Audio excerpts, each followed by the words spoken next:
Hey, welcome back to Google Sheets, 10 essential tips for using Google Sheets. Now we're looking at how to freeze a row. By default, it should be frozen, but it's not always the case. And there's a couple ways that you can freeze the top row so that you can sort in the Google Sheet. Now, one way is to click on the line at the top of the spreadsheet and then just drag it down, and this little dark gray line will end up below row one. The other way is to click on view and then hover over freeze and select what you want to freeze. Sometimes you want to freeze the top two rows. Sometimes, most often than not, you just want to freeze the top row. Let me hop over to our spreadsheet that you're working with and show you how. So we're done with this first select all option here. And so you're at the bottom of your spreadsheet, you're going to see a variety of tabs. And these are different actual sheets in the workbook. And you want to click on freeze, sort, and filter. All right. So now we're looking at freeze, sort, and filter. And up at the top of my spreadsheet, I do not have a frozen column or row. So if I were to sort this column right now, name, and I were to click on the drop down and choose sort A to Z, name, all my headers go away. So I'm going to undo that. And then I'm going to click and drag this line down just below row one. Now I want you to pause this video, open up your template, go to the freeze, sort, and filter, and do that yourself, right? The other way that you can freeze the top row is to click on view, freeze, and then freeze row one. Okay. The second part of this tip is once you've done that, you have the option of sorting or filtering. And they're two different things. Sorting will sort data, all the data, in an alphabetical or reverse alphabetical order on your sheet. Whereas filters allow you to extract a view of certain things in that column.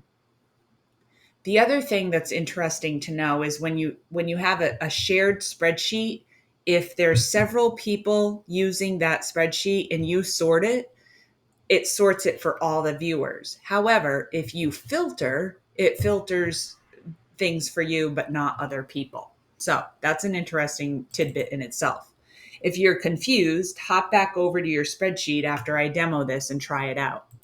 So the first thing we're going to do here is we're going to select anywhere in the data. There's some new options. We're going to select anywhere in the data. We're going to click on format, and we're going to convert to a table. So this is a relatively new feature. And what it allows us to do is it takes care of all that, like freezing row and things like that. And it also makes your table look really, really sharp. Now I have the option to sort. So I'm going to sort by name here. So I just click on it and I choose sort column A to Z. Okay. So that's sorting. The other thing you can do is you can filter. So if I were to only want to see, let's see, we've got lawyers, educators, soldiers, authors. I just want to see the businessmen. How many of the presidents were businessmen? So I click on the drop down to the right of trade, and instead of sort, I'm going to choose filter.